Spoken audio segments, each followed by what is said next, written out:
All right, let's dive deep into the mind of a Roman emperor who just happened to be a philosopher. We're talking Marcus Aurelius and his Meditaciones.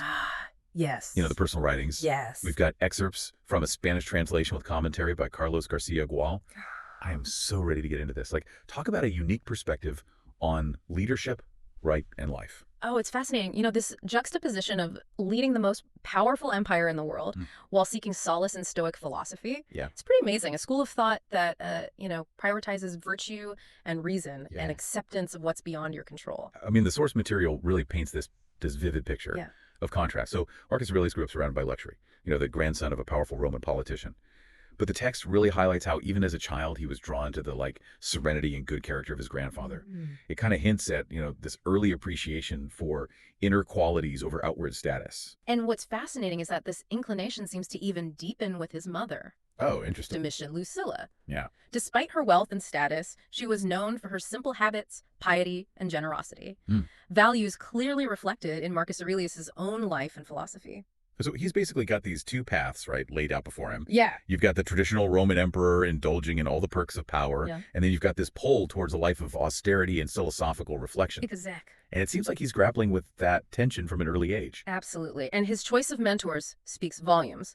Junius Rusticus, a senator and a Stoic, introduced him to the teachings of Epictetus, Oh, wow. who was, a former slave who found freedom through philosophy. Could you imagine the impact Oh, yeah. of those ideas, right, on a young man destined to rule an empire? It's incredible. I wonder if he saw a connection, between Epictetus's journey from slavery to freedom and his own potential liberation from, the trappings of power. Yeah. Almost as if he sought out guidance from those who had transcended, their circumstances through inner strength and wisdom. Exactly, precisely. And then you have Apollonius of Chalcedon. Yeah. And Sextus of Chaeronea. Okay. Both influential Stoic philosophers who further solidified his commitment to, self-control and reason and living in harmony with nature. Yeah. Principles that seem, at odds with the realities of Roman rule. Absolutely. So this internal struggle between his personal beliefs and the demands of leadership is really what makes Meditaciones so compelling. Okay, so we've got this complex figure, right? This powerful emperor drawn to a philosophy that emphasizes simplicity and self-control. What exactly is he writing about in Meditaciones? Why should we care almost 2,000 years later? Well, what makes Meditaciones so unique and ultimately relatable is that it's not a political treatise or a guide to ruling an empire. It's a series of deeply personal reflections on life and death and the pursuit of a virtuous life. He's wrestling with universal questions that we still ask today about meaning and purpose and how to navigate the challenges of, human existence. And it's fascinating to me that there are no dates Right. or specific events mentioned in the text. Just these timeless reflections. It makes you wonder if he was intentionally trying to create something that would transcend, his particular time and place. That's a very astute observation. And the structure of the text itself, this series of fragmented thoughts and aphorisms, adds to that sense of timelessness. It feels strikingly modern, almost like reading a blog or a collection of personal essays. But we have to remember we're experiencing these reflections through the lens of Carlos Garcia Gual, the translator and commentator. Right. So how does his contribution shape our understanding of Meditaciones? His role is crucial. Yeah. Not only does he make the text accessible to us in Spanish, but his introductions and notes provide valuable historical and philosophical context. He helps bridge the gap between Marcus Aurelius' world and our own, highlighting the nuances of Stoicism and shedding light on Roman society and culture. So it's not just about reading what Marcus Aurelius wrote. Yes. It's also about understanding how his words have been interpreted, right, and transmitted across centuries. Right. So this deep dive isn't just about the past. It's about this ongoing conversation Exactly. between past and present. That's an excellent point. And this interplay between ancient wisdom and modern interpretation makes me wonder, how can we apply Marcus Aurelius' insights to the challenges we face today? Can the reflections of a Roman emperor offer guidance in our 21st century lives? That is a question I am definitely eager to explore further. And on that note, I think we've laid some excellent groundwork here in this first part of our deep dive. We've met the man, we've glimpsed his world, we've begun to uncover the layers of meaning within Meditaciones. All right, welcome back to our deep dives into Meditaciones. Last time we really set the stage exploring that fascinating contrast between Marcus Aurelius' life as a Roman emperor and his commitment to Stoic philosophy. Now, eager to dig into some of the specific themes that he grapples with in the text. Well, it is a rich landscape of ideas. Oh, yeah. But if we consider his background and the inherent tension between his personal beliefs and the demands of his position, one theme really rises to the forefront: virtue. Mm. How does he reconcile a philosophy rooted in self-control and service with the often brutal realities of Roman rule? That's what I find so intriguing. Like, we often think of virtue as this abstract ideal. Yeah. But how did Marcus Aurelius actually try to live it out, Yeah. right? As emperor. I'm looking at this passage here where he talks about reforming laws to protect vulnerable populations, Right. including slaves and women and children. Mhm. He even sold personal possessions to fund public projects during times of hardship. Exactly. He's not just theorizing about virtue, he's actively trying to create a more just and equitable society. It challenges us to consider how we might translate our own values into, concrete actions, Yeah. even in situations where compromise and pragmatism are necessary. It's a good reminder that living virtuously isn't about achieving some kind of moral perfection. Right. It's about striving to align your actions with your values, Yeah. even when faced with, difficult choices. And it requires this constant self-reflection. Meditationes itself becomes a tool for Marcus Aurelius to examine his own motivations and ensure that his actions are guided by reason rather than ego or personal gain. Which brings us to another major theme. Yes. Reason. Yes. We touched on this earlier, but I'm curious to explore how he viewed the role of reason in both personal and political life. Well, for Marcus Aurelius, reason was the key to navigating the complexities of the world. He saw emotions as potentially clouding our judgment, urging us to pause and analyze and act with a clear mind rather than reacting impulsively. Makes sense. I mean, imagine the pressure of leading an empire during a time of war and plague. Oh, I know. You couldn't exactly let your emotions dictate every decision. Absolutely. And this emphasis on reasoned action speaks to our modern world as well. I mean, we're constantly bombarded with information and opinions and demands for our attention. Yeah. So applying a stoic lens, perhaps pausing to consider our responses, could help us navigate that chaos and make, more deliberate choices. Okay, so he's advocating for reason. But how does that fit with his belief in the gods? Right. I mean, wouldn't that require a certain amount of faith? Which seems to contradict, a purely rational approach to life. It's a great question, and one that highlights the nuanced interplay between philosophy and personal belief.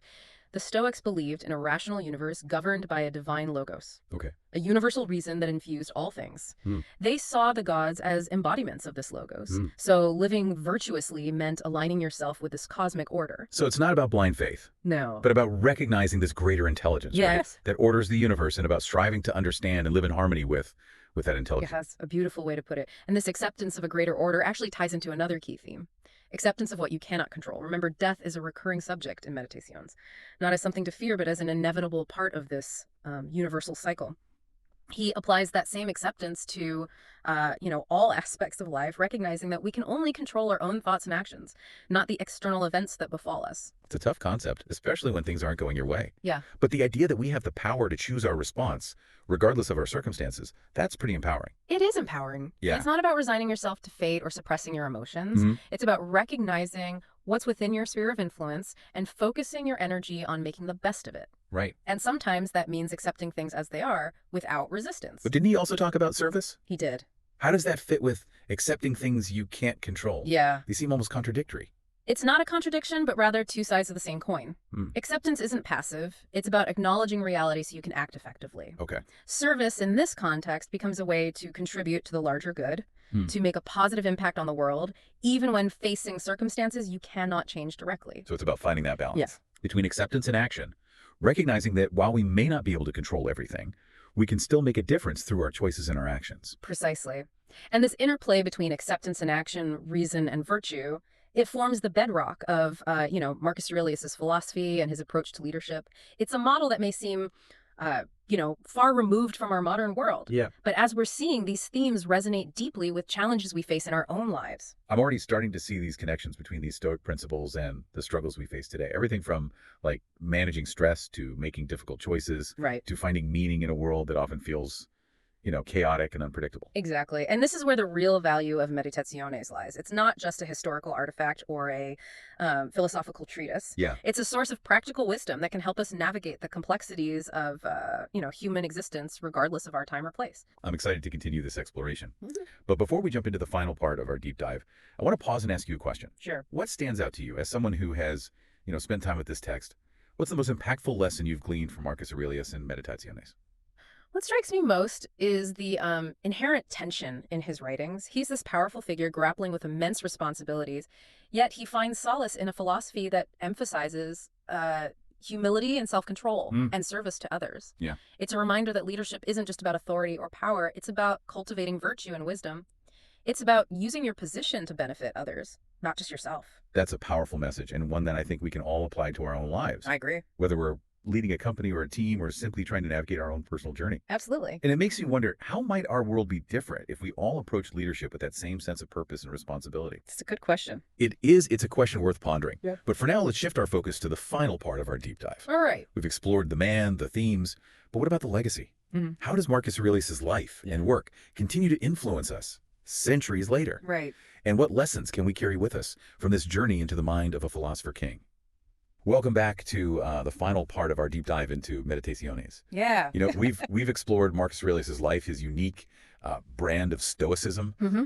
We've even pondered how these like ancient ideas might apply to our modern world. Right. Now I'm curious about his lasting impact. Like, what is it about this Roman emperor philosopher that continues to fascinate us centuries later? Mm-hmm. Well, it's a question that scholars and enthusiasts have grappled with, for generations, and I think the answer lies in the enduring power of his ideas. Yeah. Meditaciones, despite being a collection of personal reflections, offers a blueprint, Yeah. for navigating the human experience, a guide to living with purpose and resilience, and a deep sense of connection to something greater than ourselves. I mean, yeah. As we've been discussing, the themes he explores, like death, Mhm. virtue, reason, acceptance, Mhm. they're timeless. Like, Yeah. they resonate just as deeply today as they did in ancient Rome. Mm-hmm. But how has his legacy specifically shaped our understanding of leadership? Well, that's where things get really interesting. Okay. Marcus Aurelius is often hailed as the epitome of the philosopher king, right? Right. A ruler guided by wisdom and justice, Mhm. and a genuine desire to serve the common good. Yeah. His reign is seen as a golden age of peace and prosperity, a testament to the power of leading with virtue and reason. But we also have to acknowledge the contradictions. Yeah, Right? of course, yes. He was still a Roman emperor operating within a system, built on conquest and often brutal practices. Yeah. Can we reconcile his philosophical ideals with the realities of Roman rule? Well, that tension is at the heart of his legacy. It forces us to grapple with the complexities of power, the challenges of applying ethical principles in a world that doesn't always play by the same rules. Right. And it also reminds us that even the most well-intentioned leaders are products of their time, Yeah. operating within certain, constraints and limitations. So it's not about putting Marcus Aurelius on a pedestal as some kind of perfect ruler. No. It's about recognizing the ways he tried to embody his ideals, even within, a flawed system. Yes. It's about learning from both his successes and his failures. Precisely. And I think that's a valuable lesson for anyone in a position of leadership, Yeah. whether it's in business or politics or even within our own families and communities. Mhm. It's about striving to act with integrity and purpose, recognizing that true leadership isn't about power or control, Yeah. but about service and responsibility. It's about leading by example, right? Exactly. Demonstrating the values you want to see in the world through your own actions. Absolutely. And that's a legacy that extends far beyond, Marcus Aurelius's reign as emperor. His writings continue to inspire us to cultivate our own, inner strength, Yeah. to seek wisdom and guidance in the face of adversity, Mm. and to strive to make a positive impact on the world, even in, small ways. It makes me think about that quote we keep coming back to. Waste no more time arguing what a good man should be. Be one. Yes. It's a call to action. It's a reminder that the most powerful legacy we can leave behind is not what we say, but what we do. Absolutely. And that brings us back to you, the listener. I mean, this deep dive was about more than just exploring Meditaciones. Yeah. It was about equipping you with, insights and perspectives that might help you navigate your own journey. So as we wrap up, I want to ask you directly, what resonated most with you during this exploration? What ideas or insights will you carry with you from the world of Marcus Aurelius and Stoic philosophy? For me, it's the reminder that we all have the power to choose our response, Yeah. regardless of our circumstances. That even amidst chaos and uncertainty, we can find a sense of peace and purpose by focusing on, what's within our control, our Yeah. thoughts, our actions, and our commitment to living a virtuous life. I love that. It's a message of hope and empowerment. Mhm. That feels especially relevant in our, modern world where it's so easy to feel overwhelmed and powerless. Absolutely. And I think Marcus Aurelius would be pleased to know that his words are still offering guidance and solace, nearly 2,000 years later. Absolutely. And on that note, I want to thank you for joining us on this deep dive into Meditaciones. Yeah. I hope you found it as insightful and inspiring as I have. It's been a pleasure. Until next time, keep diving deep and keep seeking those nuggets of wisdom that can transform your life.